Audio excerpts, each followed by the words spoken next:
Satan, a Ouija board, 30-somethings playing teenagers, and dinosaur pajamas. All of this is brought together to create a Mexican supernatural slasher, and serving as the first Mexican horror film to be reviewed on this channel. This is also a film that's usually filed under a Nightmare on Elm Street ripoffs. It was written and directed by Ruben Galindo Jr., and was released in Germany in 1987. There's a door that takes you to another dimension. Once you step through it, there's no return.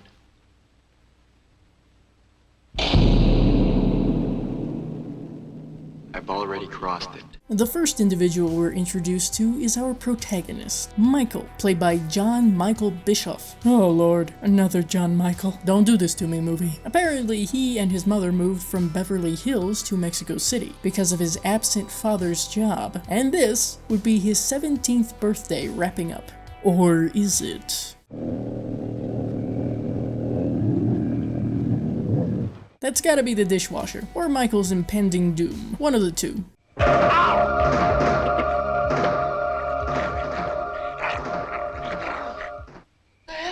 I guess it's the third option, which would be Michael's friends hiding to avoid leaving with everyone else for a surprise after celebration. You ain't gonna be my friend much longer if you show up like this, I tell you that much. So here we have Tony, played by Juan Ignacio Aranda, Debbie, played by Cecilia Tejerina, Robert, played by Raul Areza, Christy, played by Mindy McCullum, Peter, played by Mario Ivan Martinez, and Alexandra, played by Gabrielle Hassel. She's the new girl that Michael immediately has the hots for. Aside from Alexandra, what's this gift they have for him?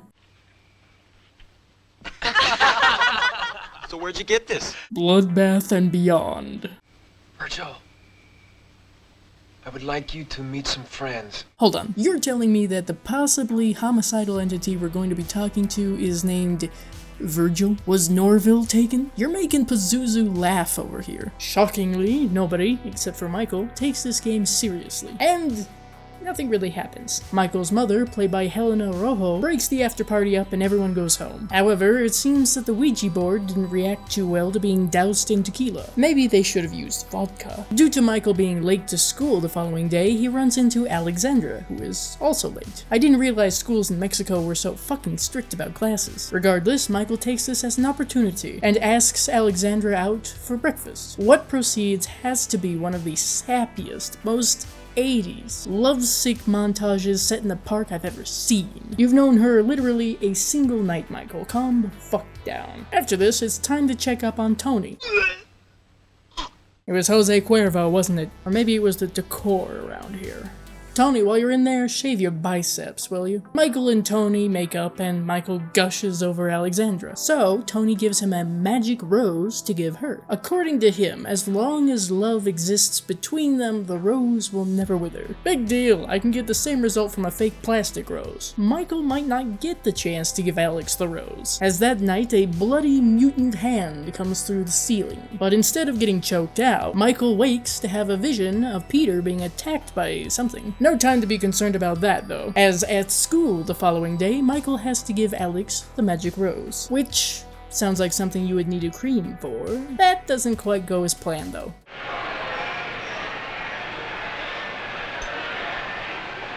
This dude bro jock type is John, played by Roberto Palazuelos, and since he's swiftly crushed Michael's dreams, Alex has to try to smooth things over. She actually does manage this rather easily, and things are Gucci again. So Michael takes her to his room. Speed is, I don't know, it's freedom.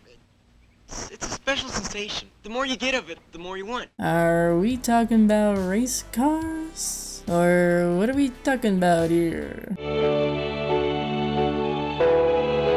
I would just like to take a moment to remind you both that you've known each other for a grand total of 1 full day!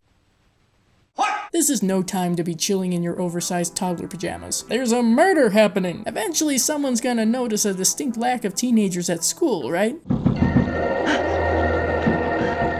Nah, we can't be doing this. Amityville is an entire country away. Due to this unfortunate demonic affliction, Michael resorts to wearing sunglasses. You know, if I had a nickel every time I watched a movie from the 80s where a main character named Michael was forced to wear sunglasses because of some evil shit, I'd have 2 nickels. Michael, I need you. This might be the same network that the Freelings watch. Speaking of inspiration from other horror films, Michael has a Nightmare on Elm Street moment in poetry class, which happens to be taught by Kate Bush. Michael needs to save Christy before midnight tonight, otherwise she'll be next. On top of this, he's pissing off Alex, because now all of a sudden he's acting weird, and like he doesn't want her around. Honey, what else would you expect from a guy whose lunch consists of Coke and Tang? After all this, Michael finally goes to the doctor to get his eyes checked out. Well, button up your shirt. Go into the next room and wait for your mother. Personally, I'd like to know why it had to be unbuttoned in the first place. There's something you should know. I have a drinking problem. Michael's mother pleads with Michael's father, Frank, played by the late Eduardo Noriega, to come to their son's aid. But as usual, business comes first. Hearing all of this, Michael wallows in self-pity on his king-sized mattress. In, you guessed it, his dino PJs. Though when he receives a phone call from Alex, he does have a mild tantrum, and causes easily reversible damage. Just to impress upon you how serious this is, he even knocks over his pencil holder in slow-mo. Before he can rend his drapes asunder, he hears about the murders of Peter and Debbie over the television. This reminds him he has to prevent Christy's death. When going to her house results in John telling him off, Michael goes to the hospital where Christy works. How is a high school student a nurse at a hospital? Whatever, even the receptionist, played by the late Evangeline Elizondo, can't stop Michael from slipping by to look for Christy. Side note on the whole Michael seeing through the killer's eyes thing, apparently when this happens he's blinded to what's in front of him. Unfortunate really, especially when this leads him to being too late to save Christy. Michael runs off, coming face to face with the killer in the process, which happens to be the demonically possessed Tony. He might have escaped Tony and his deadly dagger, but upon returning home his mother assumes that he's completely lost his shit. With the doctor's help, they sedate his ass. Frank finally shows up, but it's only to play Dr. Phil. Someone else who shows up is John, who manages to smuggle the unconscious Michael out of the house.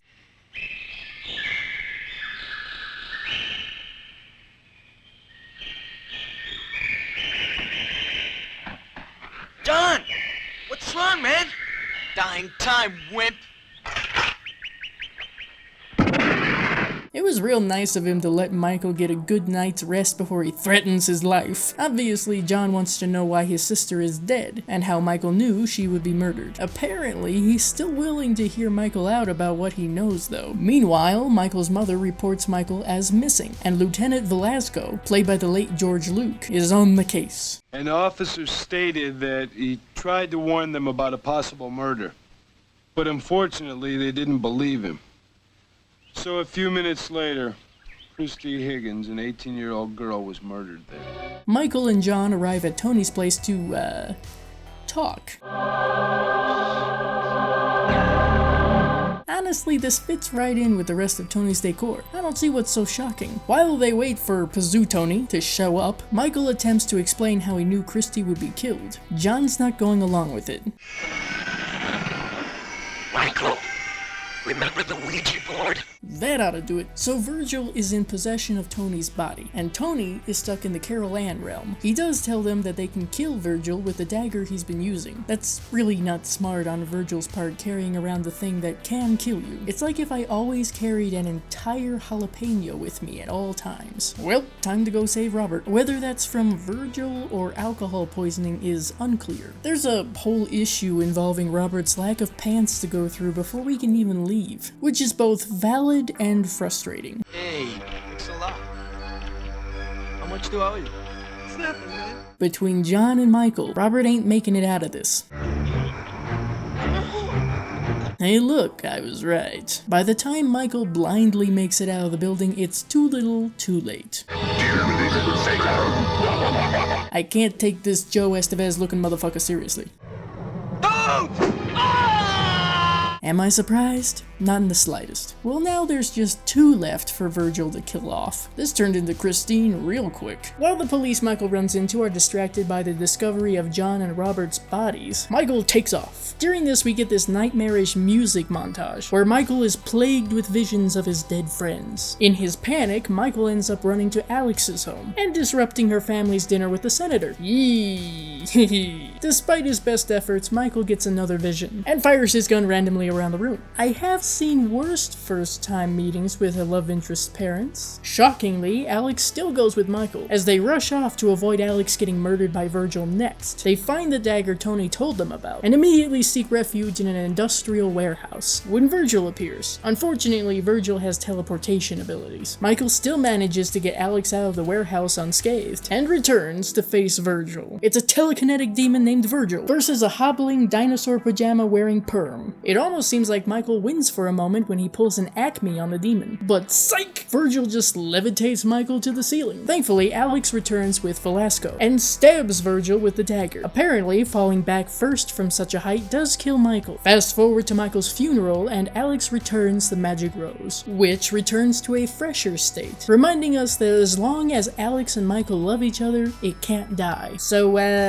happy ending? And with that, the credits roll, with the song Don't Panic by John Michael Biscoff himself. Some of the special effects are actually pretty damn good. Many of these are courtesy of Screaming Mad George. The main song sung by Biscoff is rather catchy, at least to me. It didn't take too long to get into the action and horror of the story. They didn't go with some cliche, happy, all is well ending, which they easily could have. It's not a long, drawn-out movie. I personally didn't feel it overstayed its welcome. It delivered on its promise of demonic hijinks and slasher-like kills. How shall I describe the acting? It's not great.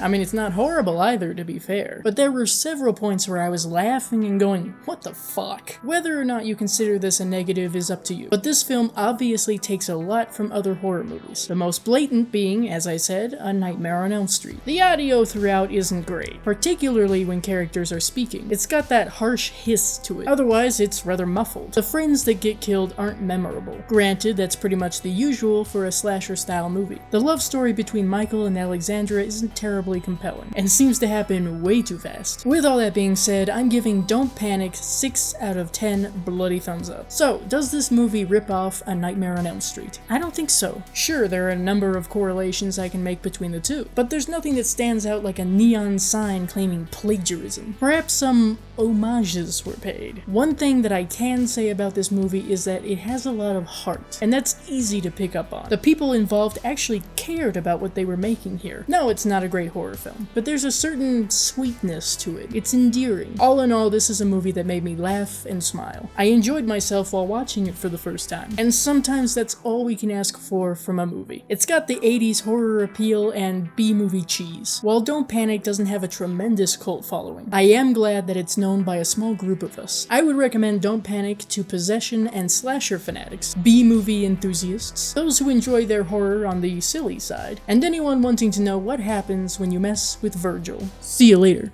If you're looking for more 80s demon flicks, check out my reviews of Night of the Demons and Rock and Roll Nightmare. Thank you to my patrons Michael Musail, The Horror Show, Bronson Wright Wolf, Diana Moe, Sean Sheridan, D, and Raiders AK for supporting the channel.